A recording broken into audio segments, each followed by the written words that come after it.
Hi, and welcome to Season 2 of the Team Deakins Podcast, a collection of informal conversations between Roger and James Deakins and a guest.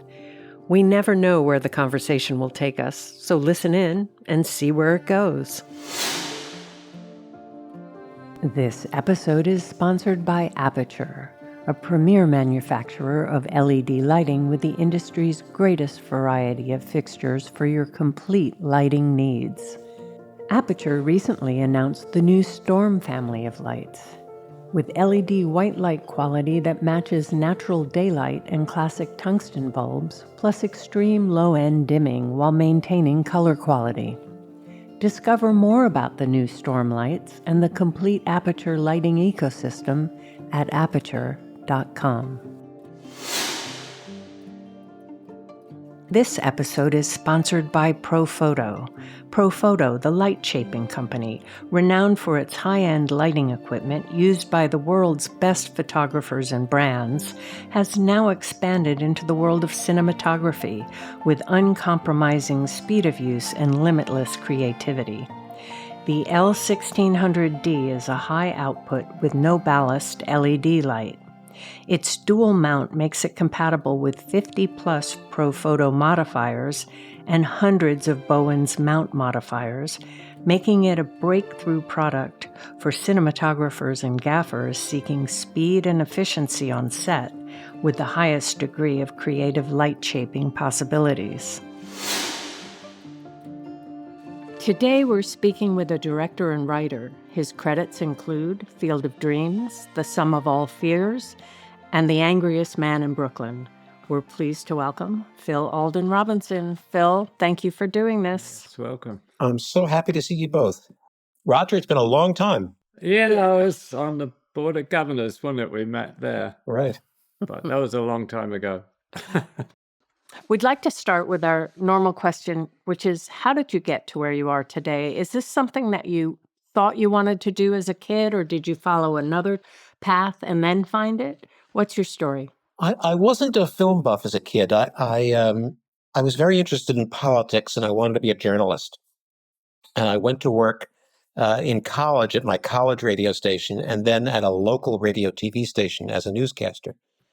And I thought that was just the career path for me. I loved it. I made a documentary at the station, and that got me really turned on to longer form and the plasticity of media and how you could move an image and it would change its meaning, or you would put different sound on it, it would change its meaning. And I gradually got to feel like I wanted to work on a bigger canvas. I came to California and I worked in educational films and corporate films and training films and educational TV, really, really boring stuff for a long time. All the while thinking that somebody in Hollywood would see this and say, "Hey, you there, you're pretty good. Come work with us." And of course, that never happens. They're not looking there. But why Hollywood? Were there films that you watched at that time when you moved to LA that inspired you to go into, that kind of filmmaking? What actually brought me to California was I went into the Air Force after college in lieu of being drafted, and I made training films for the Air Force. And the headquarters of the Air Force filmmaking unit was in San Bernardino, which is about an hour and a half east of LA. And it's not a very exciting place. So every weekend I would drive into LA and I would go to movies or go hear jazz or see friends.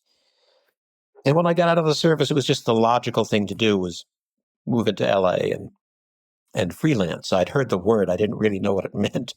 It meant being unemployed. Yeah, right. So how long did you do that? I did that for 5 or 6 years. Well, in the Air Force, it was about 3 years. And then in LA, it was probably about 5 years. And when I finally realized you can't get there from here, I did what I should have done 5 years earlier, which is, write a spec screenplay and just start from scratch. Was that like the first time you'd ever written anything, or did you write stories for the news and stuff? I had written as a journalist, and I had written and directed these little training films, but I'd never done anything. I'd never written a screenplay, and I didn't know anything about it. And I remember my first draft, and I have it somewhere. The first draft, the format was all wrong because I didn't know how to do it. And it's a Western. And it starts with a meeting. The governor is, this corrupt governor of the Wyoming Territory is having a meeting with his corrupt henchmen. They get up from the table on page 28. And I remember thinking, oh, this is good. It'll start slow and build, you know. Yeah. Have you ever worked on it since? I presume it never got made. It never got made, but I spent years honing it to the point where it got me my first writing job in television as a writing sample. All right. Oh, wow. What was your first job? It was a TV series called Trapper John MD, which was a 1-hour spin-off from MASH. It was a hospital drama. Mm-hmm. And a wonderful man named Don Brinkley was the producer, and he read this script of mine, and although it was nothing at all like his series, he said, well, this kid can write, so let's give it a shot.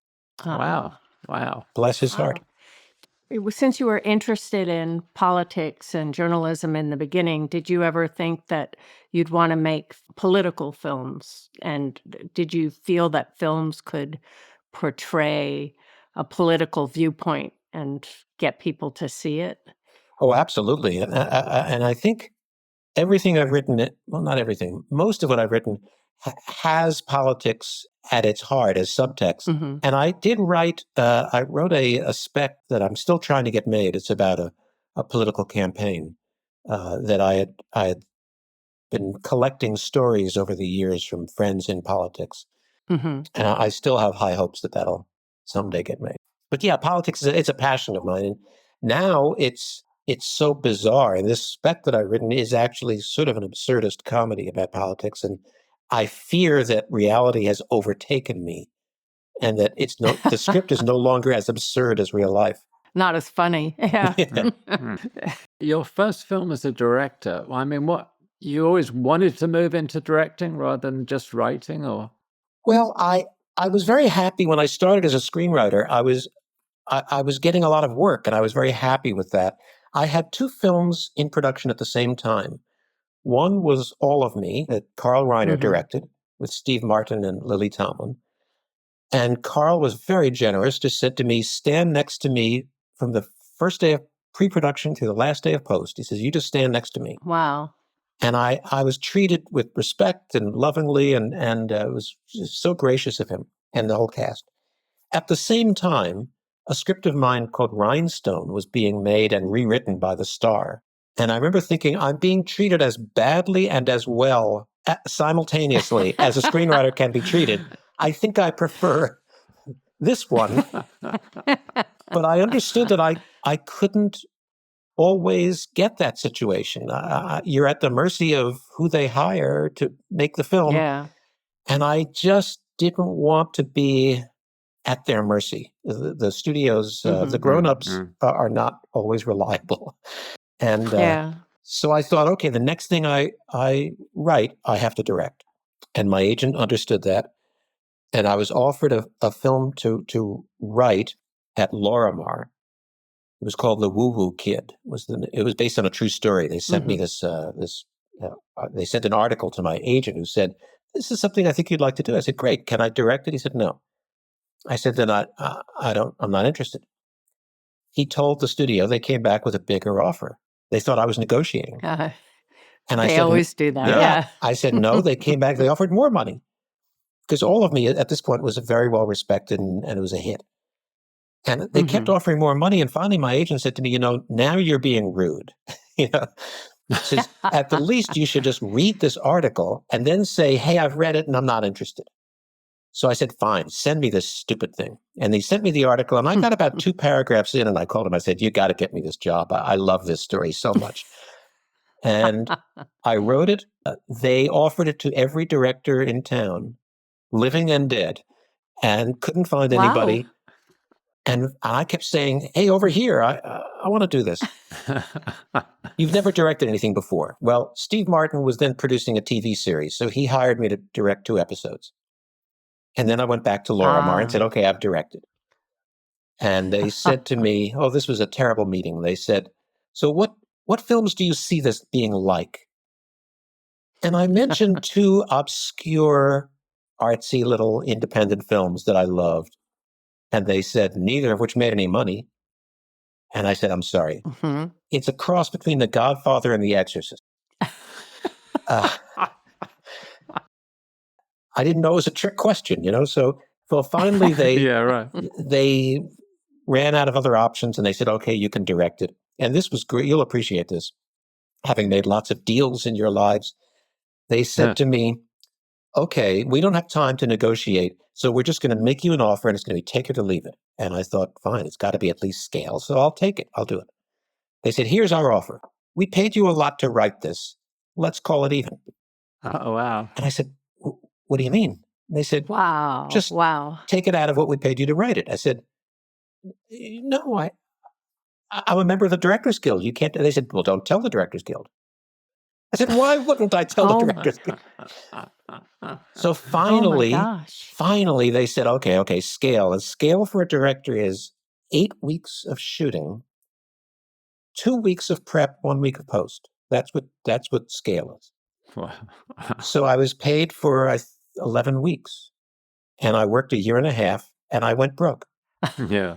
And I remember my business manager calling me saying, you have no money. And I said, I just directed a Hollywood movie. How can I have no money? That was my introduction to directing. But was it a fun experience? Was it a good time on the set? It was often a good time on the set. I learned a lot. I was too dumb to know how big a film this was. It had 95 sets and 85 speaking parts, and it was period. Wow. And it was like a $5 million budget. I mean, it was really, but I had someone that you know well, Dennis Gassner was my production designer. Mm-hmm. That's right, yeah. And did a spectacular job. And it's the first film that I worked with John Lindley as DP, and we've since made 4 films together.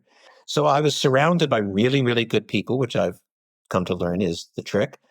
And we were moving too fast for me to be angst-ridden. I got plenty angst-ridden on the next film, but this one it was such a whirlwind that I kind of woke up when it was over, realizing what just happened. It was so fast. And what was the cutting experience like, being in the cutting room after you didn't get that shot or did get that shot? What was that like? Glorious. I love editing. And I remember the last day of shooting, my friend Robert Harmon, who's a very good director, came by the set to say hi. And he said, so how's it been? And I said, I think I don't get anything like I had in my head. And he said, you never do. And he said, and I know now it's an exaggeration, but the point was well taken. He said, you make the film in pre-production. You design the film in pre-production. In production, most of what happens is you see your vision get whittled away. And in post, you put it back together again. Now, I've since learned that production isn't quite that destructive. Often it's fabulously inventive and productive. But post-production, every day the film gets better. It's like every day that pause is gone and this shot has been replaced by the better one. And this camera move doesn't bobble anymore because we've taken that. Every day it gets better. And I loved it. And I remember the very final day of post-production, because I got so focused on it. We had a test screening the night before, went very well. We had 3 changes to make. And the editor made them.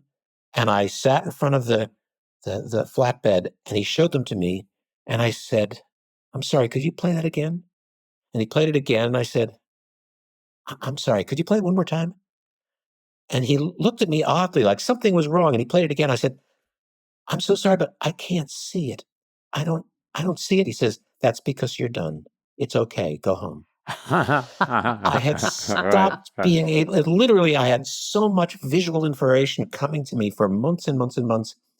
I just couldn't see the change.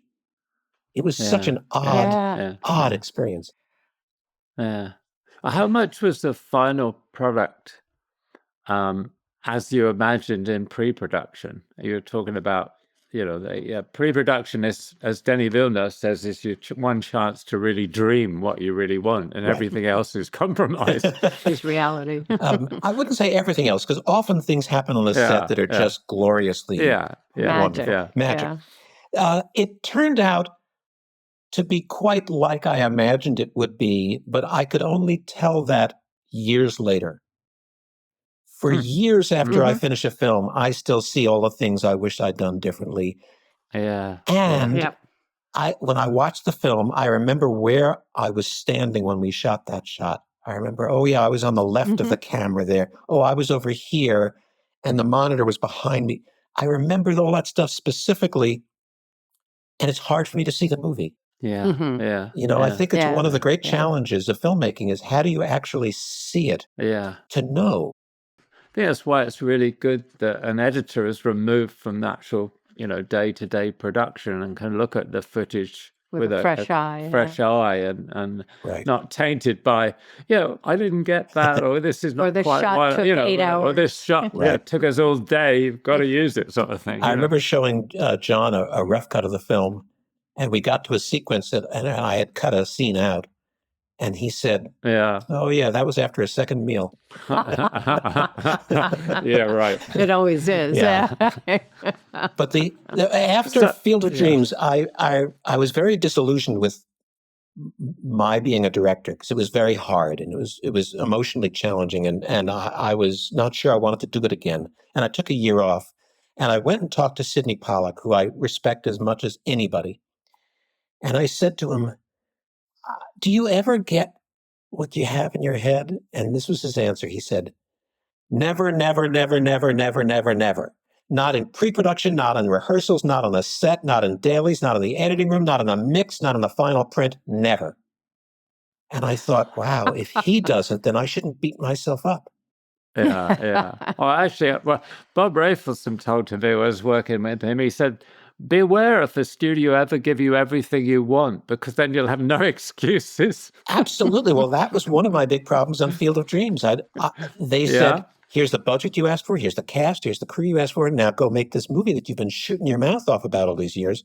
And I realized for the first time in my life, I didn't have an excuse. On Woo Kid, which was released as In the Mood, I had an excuse. We didn't have enough money. We didn't have enough days. It was my first time. This time I was terrified. I really came face to face with my own fears and my own inadequacies and my own insecurities. But isn't Bob was really saying that if you've got to overcome something, if you don't have everything you asked for, then you've got to find some way of doing it to get what you want as best you can. He was really saying that kind of always fighting to get something against some.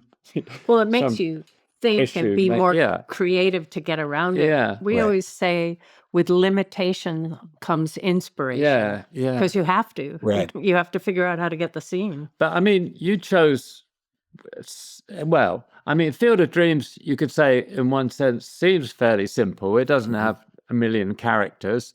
But I mean, it's actually very difficult to shoot in a cornfield and, a baseball a scene in a cornfield in the middle of the Midwest and not on a set and no control and all the rest of it. So why did you choose that project? I believe it's you wrote a script from a book, was it? I had read this book that I literally couldn't put down. I read it in one sitting. I was just so mesmerized by it. And I thought, wow, what a movie this could make. And it turns out there were very few of us in Hollywood who believed that. Everybody else said, you can't make a movie out of this. It's crazy. And it took a couple of years to get someone to say, okay, go ahead and write this. It was Larry Gordon at Fox.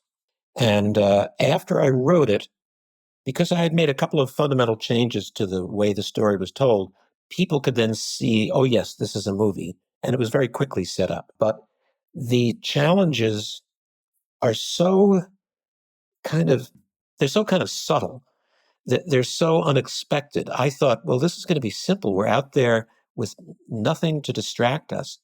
We have night scenes on a farm. There's no phones ringing. There's nobody.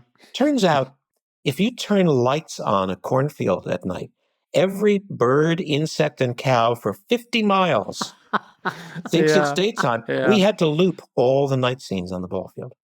Oh, wow. It was so loud. Wow. Yeah. And corn, there's a shot... the first time Ray goes to the window of his bedroom and looks out at the cornfield, we had this beautiful shot from inside the house, and John had these Musco lights and gave a moonlight glow to the cornfield. the corn just sucked the light up and you couldn't see it in the dailies. We had to do that again. And he was very apologetic. He said, I'm so sorry. He said, I had a lot of light on that corn. It just ate it, Yeah, yeah. What was the schedule like? I think we had 64 days, something like that. It wasn't bad. Mm-hmm. It turned out to be very difficult for weather reasons. We wound up shooting during the worst drought in 50 years. And nobody in Iowa had corn. Right, wow. Dennis, God bless him, Dennis dammed up a creek. We trucked in water. We built an irrigation system. And Dennis put a hold on literally all the fake corn in the world. He found people in Japan and Korea who had thousands of stalks of fake corn. He had a hold on all of it in case our corn didn't grow. He was prepared to create an artificial cornfield. Wow. I read somewhere also you were painting the grass green of the baseball field. Yeah. We had a great guy who does the grass at Dodger Stadium and the Rose Bowl, and he laid the sod. And he said to us when he finished laying the sod, he says, now you got to stay off this for 2 months. I said, 2 months? Tomorrow morning, we got a whole crew on this thing. Yeah. He said, you're going to kill the grass. I said, well, help me out here. What do we do? He said, you do what we do at Dodger Stadium the night after a rock concert, the night before, we paint the grass. So our standby painter had these big tanks, big industrial tanks of green dye. And every morning he'd go out and it's not a field of dreams, it's a field of dead grass. He was out there painting every day. Wow. And Dennis, the other great thing Dennis did was I found a color that I wanted the base paths to be. Because the dirt in Iowa was a dull brown. And I found a color swatch. I said, I want the base paths to be that. And he spent weeks experimenting with different combinations of ground up brick and dirt and whatnot. And he got exactly the right color. It was just great. So you said it was very stressful. What else was kind of stressful? I mean, you said the first film you did, In the Mood, was quite a happy experience, but Field of Dreams was more stressful. I would say, starting with the issue that you raised about you have no excuses if it doesn't work, right? The other is I had in my head a very expressionistic use of the camera. And when we got there, I discovered I didn't know how to do that. Now, the interesting thing is, I think I know now. And I think I would have ruined the film if I had done it that way. I think the very simple, straightforward approach was right for this film because we're asking the audience to swallow a lot of fantasy and go on faith a lot. And I think that if it looked like I was trying to manipulate them visually, they may have resisted. I think this very matter-of-fact approach gave them some comfort. In a way that I only understood in retrospect. But every day at dailies, I would come home and want to open my veins. I was so depressed at how plain it seemed to me. And I remember... So can you describe what you were imagining then, what you were going to do with the camera? Sure. I mean, was there a filmmaker or a film that you had in mind? Stephen. I wanted people to say, God, this is... Even Spielberg couldn't have done this, And I'll give you an example. The scene where Burt Lancaster, as the old doctor, crosses the base paths. The young boy, Moonlight Graham, crosses the base paths and turns into the doctor. I had imagined something where we'd be low and he would pass through lights and there would be some sparkle or something and it'd be magical. Well, I would think how to say this. Burt Lancaster was very difficult, and it wasn't all his fault. He was old and in poor health, and I think it was a very hard shoot for him. And by the time we got to that scene, I just wanted to finish him out. And I didn't want to take time setting something up. So I said, we're just going to do a match dissolve as quickly as possible. Turns out that was more effective than what I had in my, some ILM effect. Yeah.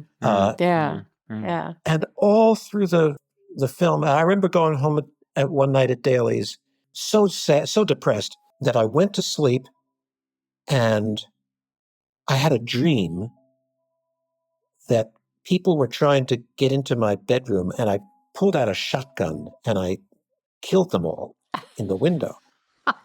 Whoa. And I realized, boy, I got a lot of angst going on inside me. Yeah, wow. It was, I came to the set one day. I couldn't breathe. I was having a panic attack in the car. Mm-hmm. And I remember thinking to myself, if I could draw breath, I would tell my driver, take me to a hospital. I think I'm having a heart attack. Mm-hmm. Wow. I couldn't Wow. breathe. I was so Wow. overwhelmed with, how are we going to shoot this scene? It's too much. I don't know what I'm doing here. And I got to the set 5 minutes of 7, and I didn't go anywhere near anybody. I went up on the ball field and I sat in a chair. And I can see 100 yards away, everybody's in the parking lot getting their breakfast. And the assistant director, Bill Alden, is walking towards me. And I loved Bill. He was a wonderful, wonderful guy.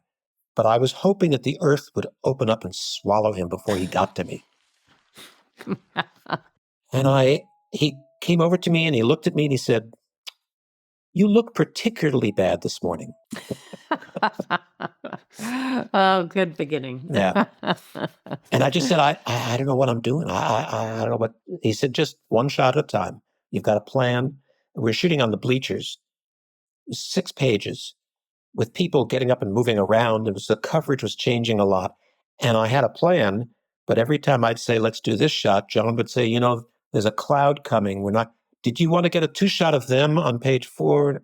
We threw the shot list out the window and we're just moment to moment based on the sun going in and out of the clouds, picking the next shot. And I remember shooting a close-up of Amy Madigan, and she was always perfect in every take.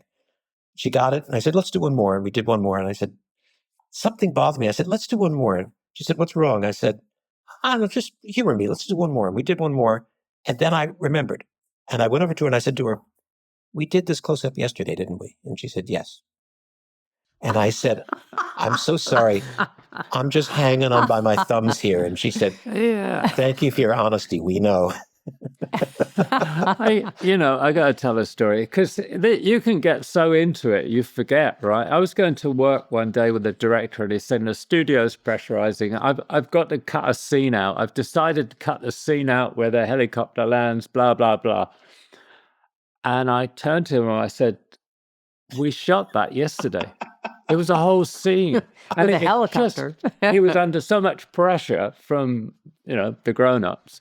And it's quite understandable. I mean, I get that completely. I get it my own way. And anyway, but yeah, it's sometimes you're so in the moment, you forget what was yesterday and actually. But you have to be in the moment. Yeah. In the moment, but also you have to have part of your brain is thinking about, if I don't get this by lunchtime, I'm not going to be able to get that after lunch, and I'm behind. We wound up going almost 2 weeks over schedule, and we went right up to Kevin's stop date. He had a contractual stop date.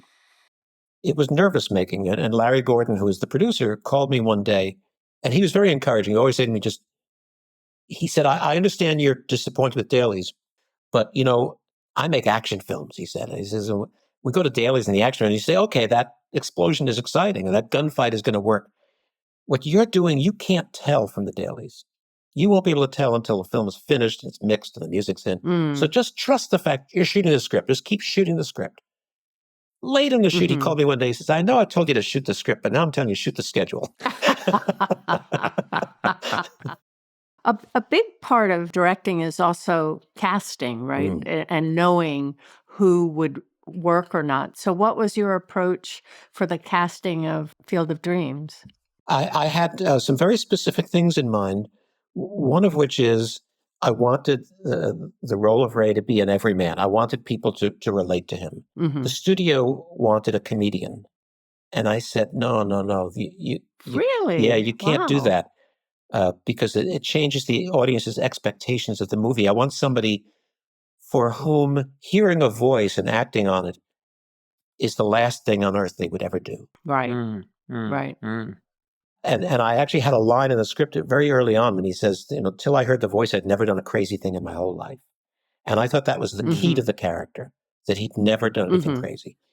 And we didn't even have Kevin on the list because he had just made Bull Durham. And in those days, I'm sure you remember, baseball was considered absolutely non-commercial. 2 baseball films was suicide. It was career suicide. Yeah, right. So we didn't have him on the list. And then one day, an executive at Universal ran into Kevin at a restaurant and said, we're doing something I think you might like. And he sneaked in the script. And Kevin said, I like this. And when I heard that, I said, wow, let's get this guy. And we met for breakfast. And I said to him, I want to make something that somebody can say that's the best film I've ever seen. And he said, I love that kind of talk. He said, let's do this.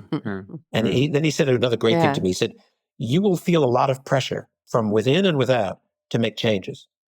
I'll be the guy standing behind you saying, don't change a word.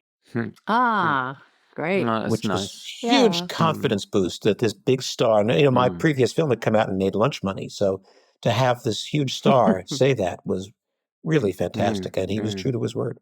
Yeah. You talk about changes. You said from the original story, the original novel that you adapted, what changed? What did you change from the novel to the big screen, as it were? The biggest change is in the book, the father showing up is not a surprise and it's not the ending. We know he's coming and he shows up 2/3 of the way through. Really all I did, and I say all I did, is a little bit of exaggeration, but basically the big change I did was I made it a surprise to the audience and to Kevin, and I made it the end of the movie. So the movie becomes, in a way, a mystery. And the ending is the resolution of that mystery.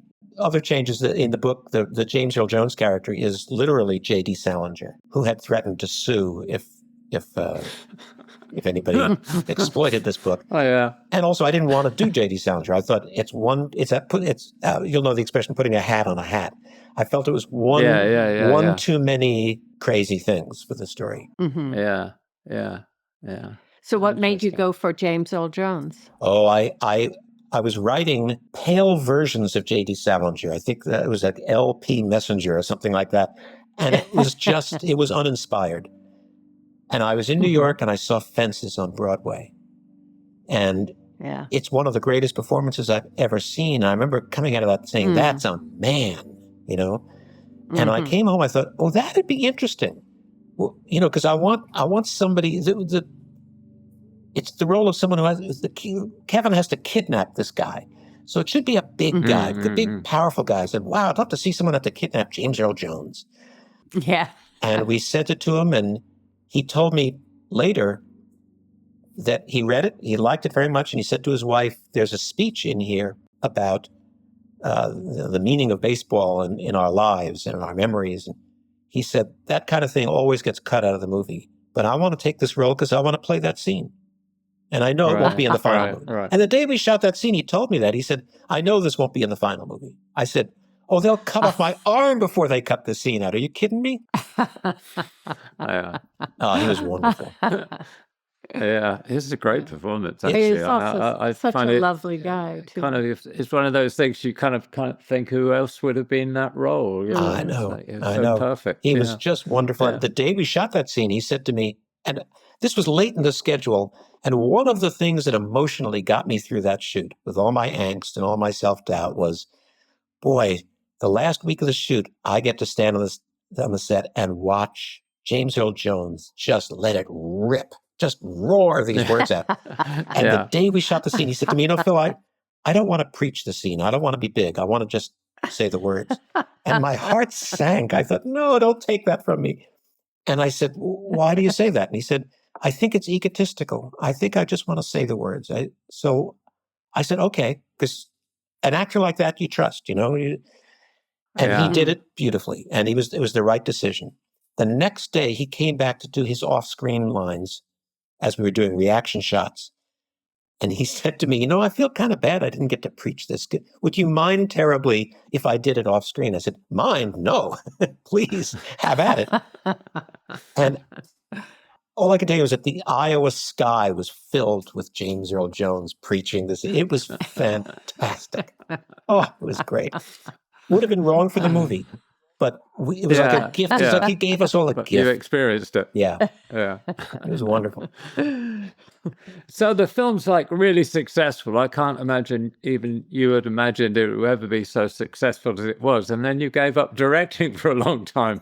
Tell me about that. seems kind of weird, really. Well, I had such an emotionally difficult time dealing with my own fears and doubts that I thought, I'm not sure I want to do this again.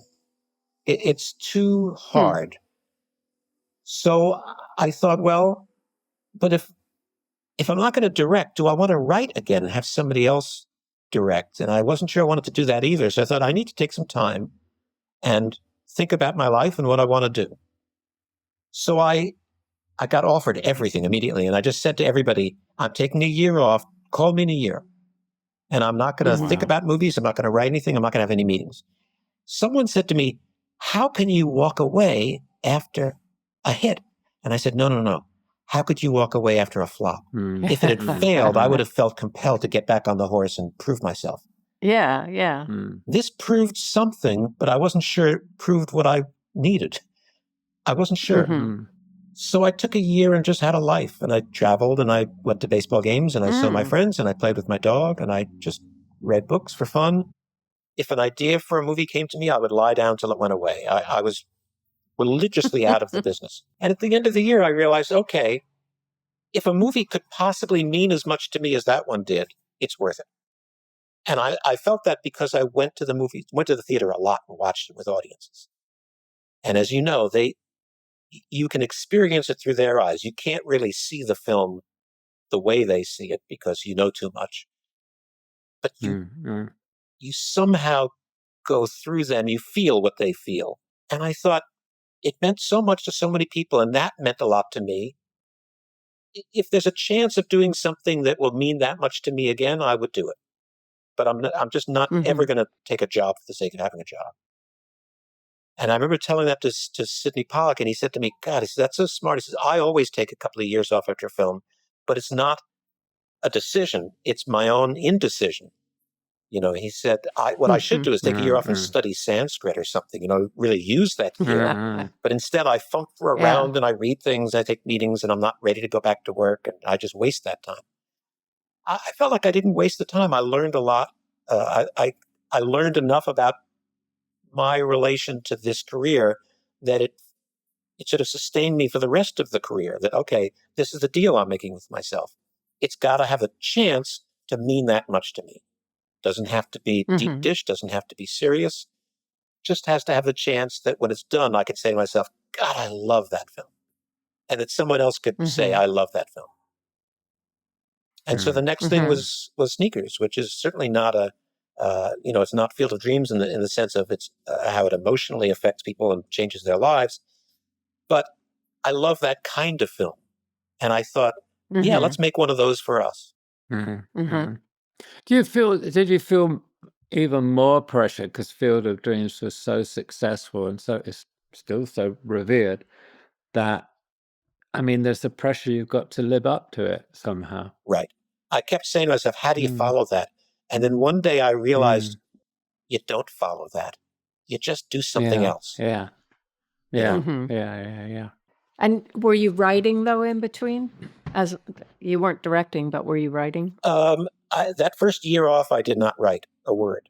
What I did do when I came back, I had already written for years with Walter Parks and Larry Lasker on Sneakers. We'd already spent 6 or 7 years writing many, many drafts. So I said to them, hey, let's finish Sneakers. And it's not for me to direct, but because I think there are people who do this kind of thing really well. I was thinking John Badham, guys like that, who do what I call the shiny stuff really well. I said, let's finish the script. And Walter said, well, why don't you direct it? No. We'll get somebody better for that.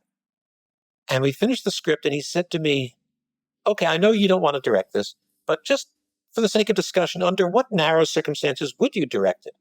And I said, well, and I gave him a whole list of criteria, and he immediately called the studio and said, okay, we can get Phil. Let's just give him his cast, his budget, this and that, shoot it in LA. And they met all my conditions, and I was directing another movie. You were stuck. Yeah, I was stuck. And was it a good Yeah. A good experience? Did you enjoy it? I enjoyed it a lot more because I went in with much lower expectations of my ability to enjoy it. I had the cast that I wanted. It was a glorious cast. I loved that cast. And it was fun to be on the set every day to watch them work. I had my crew, the same crew from the last film. We got to shoot in most of it in Los Angeles, so I got to sleep in my own bed, which, as you know, there's nothing It's better. wonderful. Oh my God, it's great. and I had fun.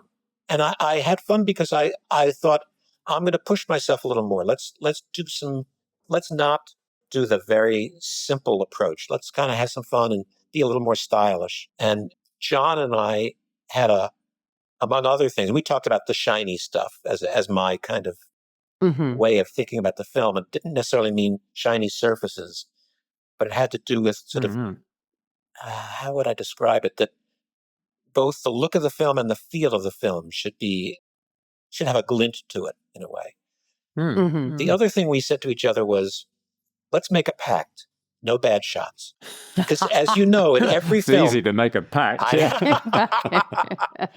In every film, with the greatest of intentions, you always wind up one night, you're stuck, and the only coverage you can shoot is that guy has to be standing in a corner against a blank wall. And you go, damn. We ran up against that one night. We're shooting in Stephen Tobolowsky's apartment. He's making dinner for Mary McDonnell. And we're shooting in a real condo somewhere in the valley. And we wound up looking around the room. And we looked at each other and we said, uh-oh, bad shot. And we were behind. And I said to him, we're not giving in. We got to figure this out. And John said, I wish there was another light source. I said, it'd be great if the table that they're sitting at was a light table. If there was a light in the table. Without even a discussion, he turned around and said to the key grip, build a light table. The gaffer came in and says, I've got these tubes. And the guy said, I've got this wood. And within 45 minutes, we had this beautiful piece of furniture that glowed up at the... Now, the audience doesn't care, but we felt like it was such a win. You know, it was just, it just buoyed us for the next, week or two. That's great. So I've got to ask you, I'm really intrigued. So the kind of films you've done mainly, and the ones you've written, out of them all, the Sum of All Fears seems to stand right out. And the title there, The Sum of All Fears, seems to refer to your reaction from directing.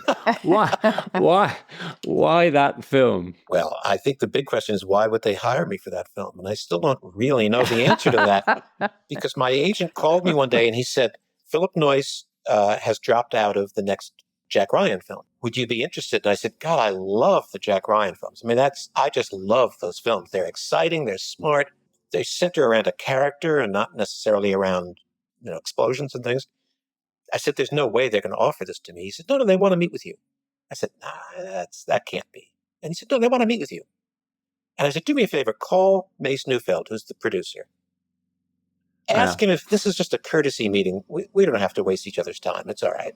And my agent called back and says, no, he says it's real. Now, I don't know if he ever talked to Mace or not, but my agent said, no, they really want to meet with you. So I went in to meet with John Goldman, who was head of the studio.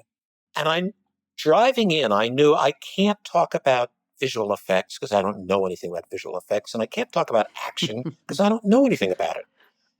So I went in and talked about character. And I said, there's a moment in the first Jack Ryan film where Alec Baldwin is hanging from a helicopter in a storm in the North Atlantic, slamming up against the conning tower of a submarine. And he says, I should have written a report. And I said, that's the guy. I want to make a movie about that guy. And everyone in the room said, oh, yeah, we forgot about that. And I ad-libbed a scene. I said, like when he's flying to Russia, he has to break a date with his girlfriend. He calls her from the plane and he says, I'm in the CIA and I have to do it. And she goes, that's so lame, and hangs up on him. And everybody laughed. And I thought, okay, so I got to laugh. And by the time that was a really good scene because it's Morgan Freeman, right? to suggest, why didn't you tell her you're in the CIA and you're on the way to Russia? Right. And Morgan does it so well. He does everything so well. And by the time I got home, my agent said, I don't know what you did in that room, but they want you to do the movie. So Wow. Sherry Lansing was back in town the next day, and they said, go see Sherry. And I went in to see Sherry, whom I knew. And I remember I walked in her office and I said, are you nuts? Do you want the nice, gentle Tom Clancy film where the audience says, oh, that was so sweet? And she laughed and she says, no, but I'll tell you what I don't want. I don't want action sequel number 7. I want this to be about the characters, and I want it to be smart and about the politics and have some humor. And I said, if you really mean that, I'd love to do this. I think it'd be great. She said, all right, we've asked Ben Affleck to star in it. Why don't you go to New York and meet with Ben? If you guys like each other, you're doing the movie. And the next day I was in New York meeting with Ben. It's impossible not to like him. He's just the loveliest guy. And we liked what each other had to say about the character and about the movie. And, a few days later, I was scouting locations. So it happened very fast. Wow. I'm still not sure why she took that leap, because it's so out of my ken. But I had that's the most fun I've had directing. And I think it's because I didn't write the script. I did some work on the script, but I didn't write the script. And I remember saying to myself, okay, for the first time in your life, you're not trying to protect what you wrote. You're there as a director. You're there to add. And so I looked at it in a different way. I looked at it as additive, and can I stretch my wings such as they are as a director?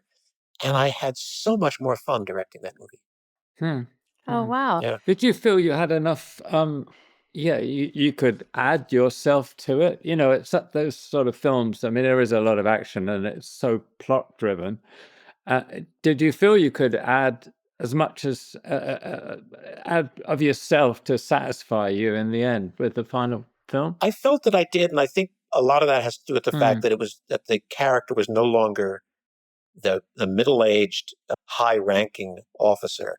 It was this new kid who was in over his head. I can relate to that. Yeah. And what I loved about Ben's performance is that it was egoless. He was willing to be the kid who's in over his head, who doesn't know what he's doing. And I thought that's what's fun about the story. But it's also, I could key into that. I felt like I understand this guy, and I can work with him on that. There were problems to solve that I really was proud of our solutions. And I'll give you the big example is, how are we going to show the explosion? A nuclear bomb goes off in a city.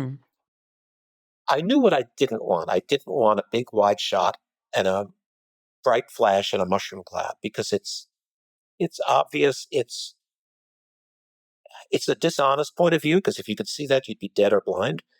And it's also, it risks being pornographic. It risks, I mean, we're Hollywood. We could make that look incredible. And the audience would go, wow, you got to see the scene where the bomb goes off. And that's not what I wanted people to feel. I wanted them to feel gut punched. And so I looked at a ton of footage of the nuclear tests and the Hiroshima footage. And I realized that the most impressive shots were not the bomb going off. It's the shock wave miles away, flattening buildings and trees. And I thought, let's not see the thing that killed people. Let's see how it affected the survivors. And I thought, wow, well, we have survivors. We've got the president, we've got Jack, we've got his girlfriend. So then we said, all right, we're going to set up these scenes to show how they're each hit by the shock wave or whatever. And each of them had massive technical issues to be solved. And that was really fun, because you get the visual effects people and the DP and the special effects people, everybody working together, coming up with solutions to these things.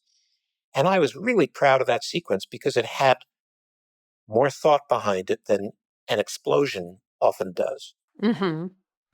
But it must have also been a challenge, because didn't you have second units and visual effects? And so that requires you to think. You've got to think story, but you've also got all this logistical things that you have to keep track of. Didn't that make you nervous? Yeah. In a word, yes. I was nervous, but I had such good people doing these things. The second unit did stuff that was far better than I would have shot. There's a couple of shots in there that I just, when I saw them, my heart just leaped when I saw those things. And now this raises an issue that, Roger, I want to talk to you about. You're the first guy to really use bleach bypass as a choice. Is that right? Didn't you kind of? Yeah, I think so. Yes, really, yeah. Okay. So I said to John Lindley, when the bomb goes off, the world changes. It's a different world. And I want the world to look different. And he said, okay, what do you have in mind? I said, the air looks different. And he laughed because it's one of our little private jokes whenever I say to him, why can't you just light the set without the actors? Just do it now. He says, you can't light air.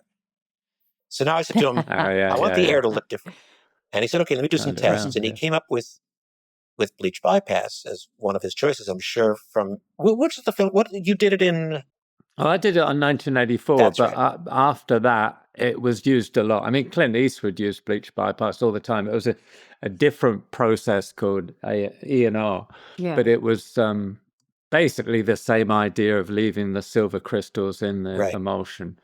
But for later films, it could be done on a negative. We could only do it on the print. That was the release prints. Yeah. We rolled the dice. I mean, he showed me tests on the negative, on the print, and I said, wow, it looks much better on the negative. And he said, okay, but here's the thing. You can't control it. You don't really know what you're going to get until you get it. And if you don't like it, there's nothing you can do. I said, let's just do it. And he said, whose permission do we have to ask? I said, I'm not asking permission. No one's going to give us permission to do that. So we just did it. And it looked great. It looked exactly different, and it looked like the world had changed. And one day the lab had to reprint something, and they send a report to the studio post-production person saying, we reprinted the bleach bypass stuff, and he hit the roof. And he called Mace Neufeld, and he's screaming at him, bleach bypass. And Mace says, I have no idea what you're talking about. Call John. And he called John Lindley, and this guy is yelling at him saying, you're fucking with my negative. And John, who is the coolest character in the world, said, sir, everything I do is fucking with your negative. Oh, very good. Very good. It's good. Oh, I wish I could have done that. I've had those conversations with people in production as well. Yeah, because they really don't like you doing that. They really didn't like anything out of the ordinary. Yeah. So we got away with it. And I love now, many years later, when the fourth generation of high def gets made and they're going to make a new transfer of the film, they run it through a computer to clean things up. And John and I went in to give the final touches. They had cleaned up all the bleach bypass. Yeah. So we had to put it all back. Yeah. Well, that's part of the problem, too, of not doing it on the negative, on doing it on the prints, because then, for instance, in 1984, for years and years and years, it was released on DVD and VHS. Yeah, it was all full color. Full color, and looked wrong. Because it wasn't on the negative, it was only on the print, and nobody used the print as a reference. So it wasn't until Criterion did a re-release in 1984 that we actually could make it look like the original film. Wow. So it was kind of a long time later. Those computers that clean things up often make a mistake. The first time they did it to Field of Dreams, they clean up all the dirt on the negative. Any little speck gets cleaned up. Well, anytime someone hit a baseball, it was gone. Of course, right. Oh, no. I wanted to ask you, Field of Dreams, but also Sum of All Fears and stuff. I mean, the way technology has changed now, a huge amount of what you shot on either or both films could now be done in a computer. All the cars, you got the town to come out at the end of Field of Dreams for that helicopter shot. Yeah. You could have just done that in a computer in 5 minutes with no cars. That's right. How do you feel that's impacting the way films are, the kind of feel of a movie?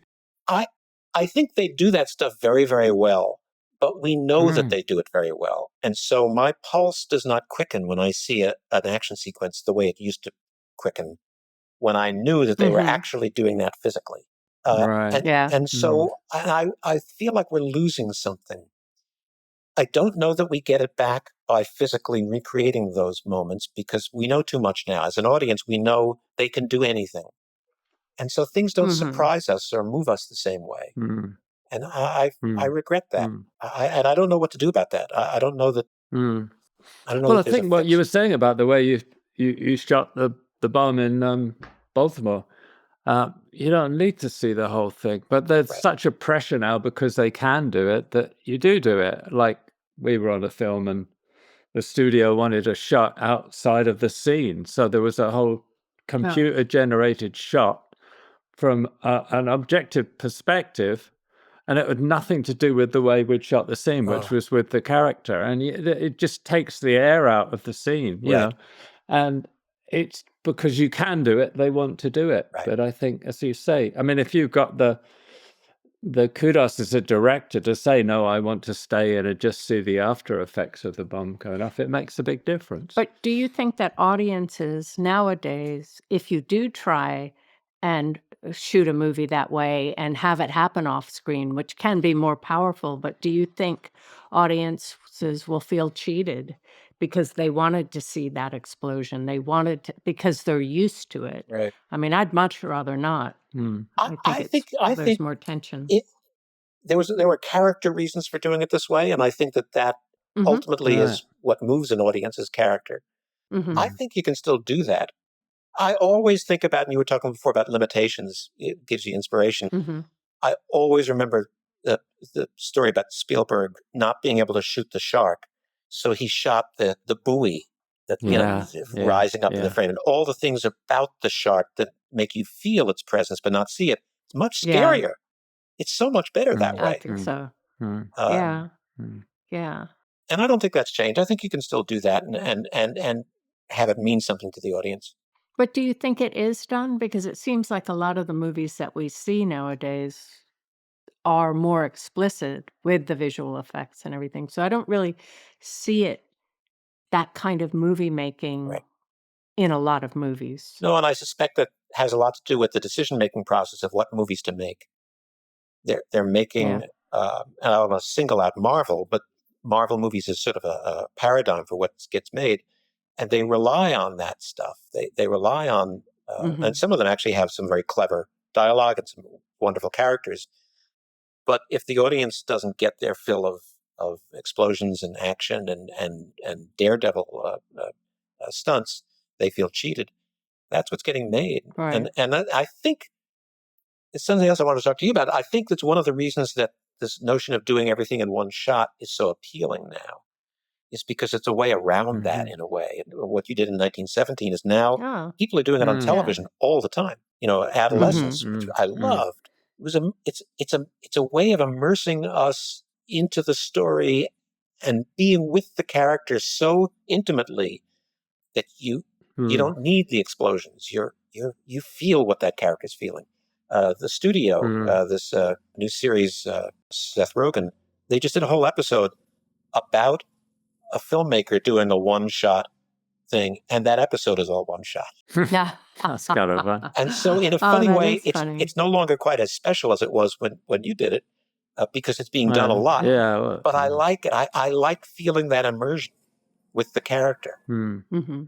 Well, that's what I was saying about the studio on this one particular film wanted to do this objective shot of the scene and not stay with the character. And there's something about, you know, being with the character and a claustrophobia that you feel with the character, and you don't allow the audience to any relief, because it's relief to go to a wide shot or go up. Any cut is a relief in a way, because it takes you out of that character's perspective on things.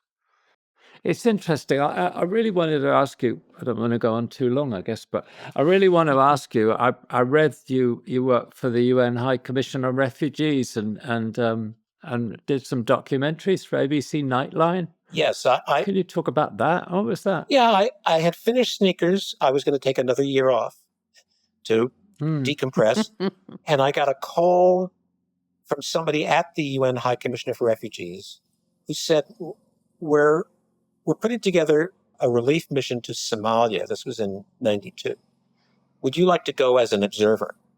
And I said, sure. Because I just wanted to shake up my life. I want to do something different. She called the next day and said, you know, on the way back from Somalia, we made a stop in Sarajevo, and the war was about 6 months old at that point. Would you like to go to Sarajevo? I said, yeah, fine, whatever. I really wasn't thinking about anything except, let's get out of the house and do something different. She must have then spoken to someone who knows me, because she called back on the third day and said, you understand we're going to have to sleep on the ground and the food isn't good. And I said, yeah, I get it. And then I started reading up about the war in each of these places. And I got nervous.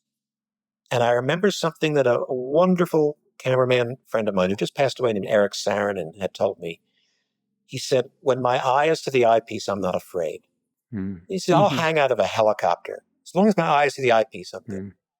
So I went to a camera store and I bought a little video camera. I thought, as long as I'm filming something, I will be able to emotionally deal with the horrors that we're going to see. We're going to. They told us you're going to see people dying on the street in Somalia, and I had no plan. I just took the camera with me as a security blanket. We went to Somalia. It was an extraordinary experience. Went to refugee camps and out into the wild and saw people literally. You see dead people in the street. And I remember going into this little makeshift clinic. It was a bombed out building that they were using as a hospital. And I walked in. It was very bright outside. It was very dark inside. And I went in filming, and neither my eye nor the lens had adjusted to the darkness. So I couldn't see anything, but I could hear someone dying. I could hear the death rattle of somebody who's taking their last breaths. And finally, the iris is open and I can see this person lying on the ground, dying. And I remember thinking, every bit of me wanted to flee. I wanted to just run out of there. And I kept saying to myself, just keep shooting, keep shooting, keep shooting. Just keep shooting. This is why you're here. Keep shooting this. And that made me think, okay, I'm going to use this. I'm going to do something with this footage. It's not just home movies. I've got to do something. We went to Sarajevo. I had an extraordinary experience. The city was still being shelled. I saw a performance of the musical Hair in the middle of shelling, and I filmed that. And I just thought, this is interesting stuff. And I came back to LA, and a friend of mine was working for ABC, and she said, Nightline might be interested in the footage. And she spoke to the producer, and they said, yeah, send us the footage, and then we'll cut it together, and we'll interview you. And I said, I could be more articulate if you let me cut it, and I'll narrate it. And they said, fine, whatever you want. And I went up doing three from that trip. No, 2 from that trip that they ran as on the air.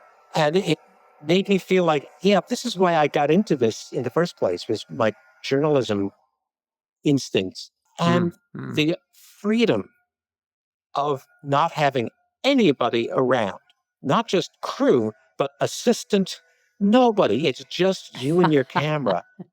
I just felt, I've never felt so alive. Now, part of that is being in a war zone makes you feel that. But also the freedom of being able to shoot anything and rely on your own instincts and your own judgment at every moment without having to arrange something so that everybody else is in sync. It was so liberating. I loved it. I wound up doing 3 more for Nightline over the years. I just felt like it was important for my soul to be able to, every once in a while, get out and do something. I went to Sarajevo 2 more times during the war. Actually, once more during the war than once after the war, right after the war, because I fell in love with the city. The people were extraordinary. They have a great film festival. If you've not been, it's a wonderful film festival. And what they do is so smart. They have a music festival that starts every night at midnight during the film festival. So you see films during the day, you have the ceremonies, and at night it's just the whole town parties. It's great. Wow. Well, think about that one. Do you think, I wanted to ask you about that because all right, I'll put this another way. My own feeling is that films don't have such a place in society now dealing with issues like Somalia or Sarajevo, whatever, larger issues. I mean, how do you feel about that? Is it just me feeling cynical about filmmaking today? No, you're right. I mean, I don't know the place in young people's hearts and minds that films occupy, but I'm pretty certain it's not the same as when we were growing up and when we were coming of age. They have so many other things like video games and the internet and TikTok, and I fear that it all comes from kids aren't reading books and they're not learning the patience that's required for a really full meal of a story and fully fleshed out characters. and they're now satisfied with TikTok videos, just snippets of things that satisfies their. It's like the difference between junk food and a nutritious meal. Junk food's very appealing, and I fear that the movies that are getting made are not. Some of them I think are fantastic, but an awful lot are clearly not being made by people who grew up reading novels, and they don't know what a fully fleshed out story requires, and the weight you have to give different things, and the complexity that characters can have, that every character can have. Do you think in some way these limited series on television is allowing for a little bit more of a character arc? Because it is a longer period of time, but you've broken it down into pieces so people can sit for that hour or whatever and come back and Absolutely. see more of this development. Absolutely. And that's what the two projects I'm working on now are both limited series because one, because I don't think people making features are looking to me for what I do because I don't do, Right. I didn't read comic books as a kid. I'm certainly not going to read them now. And limited series is where I think a lot of grown up storytelling has gone. And some of them are just spectacular. They're just wonderful. And I'm sorry when they're over. The trap is they now want them to be longer than they need to be. And what I'm finding is that is so true. so many series. I say, I really like this, but boy, it would have been so much better if it had been in 4 episodes instead of 6. Right. And when you're watching it, you're aware, you're going, boy, that scene didn't have to be there. We've already done this. Stretching this one out. Absolutely. There's a little padding going on. Yeah. But yes, which is a shame. It is a shame, but I find that I'm looking to limited series more for my nourishment than theatrical feature films, which is sad to me. Yeah. It is, but maybe that's just the change. I mean, we feel the same way, really. And it's great though. There is some place where you can be with characters and see a character go from one point to another, and to change in a way that you wouldn't have expected, but because you've been with that character, you believe. Exactly. I love that. And I think the industry learned the wrong lesson from Star Wars. Star Wars changed so much. They thought, oh, you have to make a big event. You've got to have special effects. No. You have to have great characters. You have an idealistic young knight, a princess in jeopardy, a cynical warrior. They have the best characters on the screen, and Hollywood drew a different lesson. And we're still living in that world, I think. Yeah, that's really true. What advice would you give to somebody starting out who wants to kind of become a writer, maybe write in film or television? Read novels. I think it's the mental exercise of learning patience and seeing the long view of a story and the complexity of characters. I just think that's great underpinnings for what we do, because what we do is so economical and so concise that if you go into it saying, well, all I have to do is write 120 pages economically, I've done it. Now you have to think of something that could be 300 pages and turn it into 120 pages. And then also just watch the great films and be critical and think about why is Lawrence of Arabia so brilliant? There's a lot of reasons, but it's story and character and a director and a cinematographer and a designer with a vision and the care that goes into those films. One of the things that always amazes me whenever I talk to anybody who's worked on a film is when they tell you stories of something that looked so simple and how hard they worked to make it look that simple. I spoke once with a production, she was a location manager in Africa, and she had been Lean's location manager on Lawrence. And she said, one day he gave me a bottle of sand and he said, find me the desert that color. And she looked all over the world till she found the desert. It was in Spain, it turns out. But that's a level of caring and specificity that you have to make a great work of art like that. And nobody in the audience ever thought about that. But it's integral to the mindset of making something great. Mm. And I fear that working on Yeah. TikTok videos doesn't give you that mindset. Mm.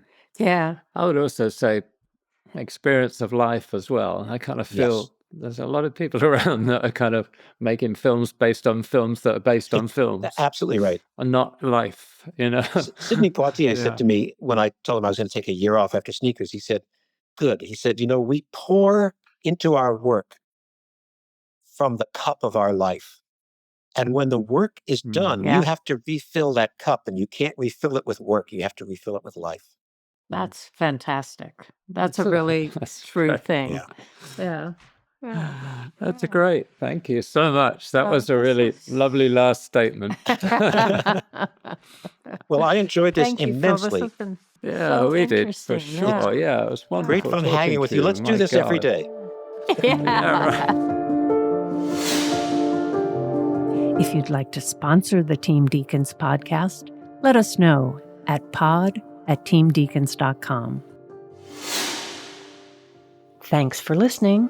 If you want more information and further discussion, check out the forums at www.rogerdeakins.com. Becoming a member is free, and you can ask follow-up questions there. And be sure to subscribe to the podcast for more new questions and topics. Also, check us out on Instagram at team.deakins. See you next time.